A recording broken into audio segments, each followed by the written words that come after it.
It's new. Welcome back to It's New. The more exciting version of It's New is back. And we are going to be focusing in on the interview done by the Decoder from The Verge, where Nilay Patel interviewed Sundar Pichai from Google, the CEO of Google. And he went over a lot of cool stuff that SEOs do care about. So we're going to go through that and maybe some other stuff.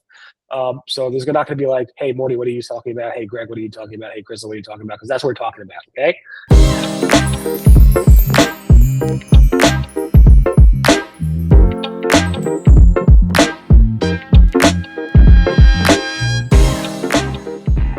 So the first thing that they talked about was being optimistic about the future of the web. And basically he was talking about how AI overviews may kill the web and so forth. And he gave some quotes around like, I think users looking for higher quality means people who are reading AI overviews want to dig in deeper and learn more about this from the publishers. And he went ahead and did the whole same quote where I had from Hema from Google, where she said basically that links in AI overviews generate more click-throughs than links in the normal web results. He made a clarification there where he said if they're in the same SERP, meaning the AI overview is there, and then the links are below, like 10 blue links are below. I think he made that little caveat. I don't know if he meant to or not, but he basically said on the same SERP, the link in the AI overview has a higher click-through rate than the one in the web results. And I thought that was an interesting clarification. So let's dive into that little component right there. Click-through rates. I think that's a really important publishers. I think that's a really important clarification, because that's essentially saying the stuff that's at the top of the fold gets more clicks than the stuff that's not at the top of the fold, which is a little bit different from like a SERP that is tested with an AI overview and a SERP that's tested without an AI overview, whether the clicks are similar or different on that. I think they're two different things. Right. And that's if he meant to make that clarification or not, or if the words came out like that. I don't know. It would make more sense. The biggest test is to say, I had a SERP that was a feature snippet that drove X click-through rate, or I had a SERP that wasn't a feature snippet, was number 1 or 2 in the search results. How does that compare to the clicks from AI overviews replacing that, even with my card being there in the area? That's the big test. And I'm waiting for Mordy to publish SEMrush data on AI overviews on this topic. It's coming. Not ready yet. All right, so roll out. Someone told me to talk about it, so I'm not going to talk about it. Greg, what do you think? Yeah, I mean, I think when we were talking about it last week, nobody here believed it, right? Because we were thinking it was sort of a comparison of what you'd have with a, traditional SERP result versus the AI overview. And that just didn't make sense. So I didn't actually catch that clarification, Barry, when watching it. And that I would believe that they could possibly have more on that. I think the other interesting thing was, and Nilay was saying that just give us the data, kind of like what you were pushing on last week. He went hard at him and it's like, well, why can't you just share the data? Why can't you share the data? And, there was like a non-response to that. And why, I just don't understand why we can't get the data on this. It doesn't make sense to me. Like you said last time, like if the data shows it's good, they're going to show us the data. Yeah. So it was cool. I could get a plug on that. What do you call it? Podcast. And what do you call it? Some SEO trade publication or something. Yeah, SEO community trade publication, which is actually accurate. It's an SEO community trade publication, which is good. It wasn't called an SEO rag this time, which is good. And he basically said it's a good question for the search team. They think about this at a deeper level than I do. I mean, isn't Google search 90% of their revenue comes from search and ads? Like, why is he not thinking about this on a deeper level? Because all he's thinking about now is Gemini. That's the only, it's a complete distraction. Everything Gemini. Everything else doesn't matter. So then he goes on. Yeah, go ahead. I just, some of the answers were sort of like non sequitur too, where they're talking about does this send more traffic? And it's just going back to the default. Oh, Google is the #1 referrer to websites. And it's like, that wasn't the question. But I get that. I didn't like the interview. I thought Sundar came off like slimy. I don't know. He just wouldn't answer things, and he'd be like, "Let me be perfectly clear," and then be like, "Clear as mud." Right. With the next Yeah, answer. and he went on to say, I think we are constantly trying to give more visibility. We also want people to create more content that's good, and we're trying to rank it and organize it. So I think there's a balance we have to be had. Balance. Is that the question though? Like, is it that they released the SGE or the AI overview? I can't move on. They change all these names, and I always get stuck. I'm still calling it GMB, whatever. They released it because they had to release it. I again think for the stock pricing, but this is not the final version of it, because I think like he talks about it here and he's talked about it in the past where they see the AI overview as a way of exploring, and I do think that's legitimately true. I think we talked about it with in another episode where I think people do want to click through and do want to explore the topic more. But I don't think the way that they lay out the links necessarily is very explorative. And I wonder if they know that they haven't gotten the balance of that yet. It's going to change, but they released it anyway. And that's why they're not sharing the data either. Yeah, he goes on to say there's a trade-off there. It's not clear to me what's the right answer. The right answer is to share the data. Why is that not clear? But the data stinks. I think that we're heading into a space. One of the things that came with Google I/O, so they spent a lot of time talking about, you can customize this. You will have an assistant that does this for you. And I think that the web that we're heading towards potentially might be one that is very, very customized. And today, we have a lot of things that are customized in terms of where you're geolocated or what your previous searches have been, but they will have much more data in that regard. So it might be that they're not able to give as much data because the data doesn't have the same parity as it did previously. So previously, like you would search for potato chips or something and everybody would get roughly the same search results, maybe a variation by geo, but it might be that today the search results are much more varied, particularly around SGE with some of the longer queries. So I think that's something that's tricky. I think it was one interesting thing that he said in that was our entire search quality team has been spending the last year gearing up our ranking systems, i.e. volatility, i.e. all of the search updates, all of that, to get at what higher quality content is. I thought that was a really interesting section there. No, I don't think that was around the ranking volatility. I think that was around making sure the AI overviews. There was a lot of confusion in the interview around AI overviews and what happened with these independent websites like Retro Doodoo and House Fresh. Yeah, that's the Giselle's website. A lot of confusion around that, because like you said, the ranking team was working to make sure that the ranking systems they use to determine what's helpful and what's authoritative and what all that EAT stuff is that comes into the AI overviews is done properly, so they don't tell you to drink urine. But here it's like, then he brings up the House Fresh example and he goes on to say, he kind of responds in like that they're AI overviews. Like, it's difficult to talk about individual cases, which makes sense. Yeah, okay, there's some web publishers that happens all the time and people making a lot of noise and so forth. But he goes on to talking about like click-through rates and traffic to these websites, and that he makes good points. Like, some other restaurants might have opened next door. Like, if a restaurant opens and then they start to get less traffic to the website, maybe another restaurant opened up next door. And that's what he's basically saying. Maybe another publisher came out, wrote new content. That's correct.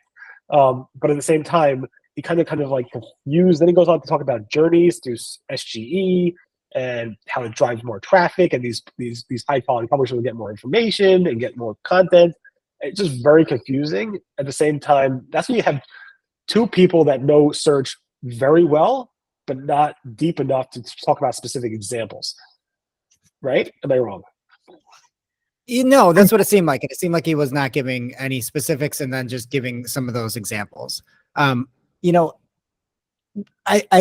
just got the overwhelming feeling that he was not being truthful when talking about how much he cares about the user experience, user journeys. Because what Mordy is saying is correct. It is hard to use SGE or AI overviews. Wait, at the say moment. that again? You're correct. Like you always are. And then it's like, if you actually care about the user journeys, you will try to get people from some content to different sources. And then he's just saying, like, again, not a ton of data, but it really helps the jump off and the journeys are longer and all this different stuff. And it's like, and SEOs are probably going to turn off right now. I would only use AI overviews if I could see where the information came from. And I hate the fact I have to go through 4 stupid cards and I just don't use it. And I think Google is really going to shoot themselves in the foot with this one. And if it goes out to everybody, because it is a brutal experience for a searcher. I don't care about SEOs. I'm saying for searchers, it is painful to try to figure out where the best running shoe came from. And I got to do work, and I don't want to do work. That's why I'm going to Google. And I think a lot of that stuff, if you could go to jail for lying, I think Sundar would be locked up, because none of what he was saying is correct. Spicy jalapenos. Spicy jalapenos. I like that take. That's a good take. Do you think though that, like, you see what they did with they basically stole the custom layout from their original Gemini announcement and brought that to the SERP with the custom AI layout thing that they announced at I/O. Do you think they merged those two things? They merged the custom layout the AI custom layout, whatever you want to call it, with the AI overviews, so the whole format looks completely different in a year from now? I mean, I hope it looks different a year from now. I can't. You're talking about these journeys. You're talking about these click-through rates. Show us some data and just why aren't we there, please, dear? Because right now it stinks. I agree with you. Like it's a little thing there. You gotta. It doesn't work. At the end of the interview, Eli asked Sundar, "Tell me if it's a destination or a waypoint," and he wouldn't answer it. Like, is this AI overview going to be the destination where people go to read and stay there, or are they going to be going there as a waypoint and going through? And he wouldn't answer that. It just like, well, it depends, you know. And it really does depend on the whole zero-click stuff. It does depend, but ultimately, publishers want that to be a waypoint, not Google to be a destination. That's telling. I mean, that's telling. I mean, he did seem to suggest that, you know, that it's part of what they want to do, that they do want to make sure that they're incentivizing. That we want to make sure we have the right incentive structure. That's what he said, and that they want to make sure that people, you know, are getting to content. I think that certainly he has to say that. If without the content, they don't have it, right? It kind of feels, maybe I'm misreading it, but it kind of feels like they don't have it all figured out, and they're just plowing through anyway. I mean, they're the first to admit that. Like, this is an ever evolving landscape. They don't know it all. They say that every time they release an update, no, I don't make it better.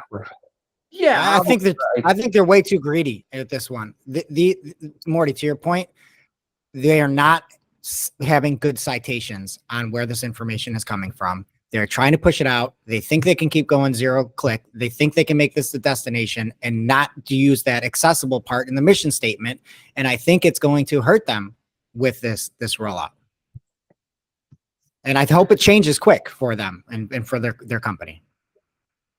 I think it'll be interesting to see, and you know, it'll be interesting to see if there are particular vertical trends of where the AI overviews are going, because normally they will focus on a particular vertical. So like with the product reviews, for instance, with the helpful stuff, they started with a lot of the product reviews, for instance.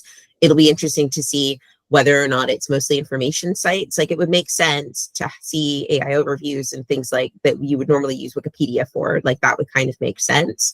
And a lot of the top level content for that is really, really similar anyway. It's like variations of kind of Wikipedia and stuff. So it'll be interesting to see that and see who's on the sharp end of the stick. Because I think that if they find that the response to that is poor, maybe they will roll it back a little bit or reiterate again, because this is we've had a few iterations of this over the course of the past year. So I agree. I don't think that this is the final form at all. Yeah, I'm sure we'll have plenty of studies done on where it's showing up, how often it's showing up, why it's showing up. Are my clients getting more traffic or not? But I think we'll see that soon enough. But Google did make changes. I don't know if you want to talk about this more, but I know Google did make changes with Google Lens and Circle to Search to actually send more traffic to publishers, or try to, right, Mordy? Yes, they said that if you use Google Lens to send the example they gave you, you do a lens of the Statue of Liberty, and up comes a knowledge panel and image cards, and basically the SERP now shows up. And that in and of itself is, I don't think, so interesting. But I think the interesting part, to me at least, is that they're making statements like, see, we are offering links. See, we are offering web traffic. Because I think they do see like the the buildup of anti-Google sentiment just keep building and building and building on itself, and they're trying to get ahead of that. This is, by the way, not how you're going to get ahead of that. Like that no one's going to care. But Right. And this was announced by Rajan Patel, another Patel, who works at Google, not at The Verge. And he said, these changes are part of our ongoing work to bring helpfulness of AI into search, allowing us to better understand what's shown in the image and then using that context to bring you more relevant results. Yeah, and I So- think that we should see more and more front-facing AI. I think AI has been underpinning all of the stuff that they do for many, many years, but more things that where AI is at the fore in every part of search, in every part of all of the Google products. And I think that the tricky thing with that is I think it's going to accelerate more of the changes that we should see on the SERP as well. For sure. And Google Marketing Live is coming up right after this. And I think I'm posting this video right after I record. So you guys know we record this like at before 9 a.m. Eastern.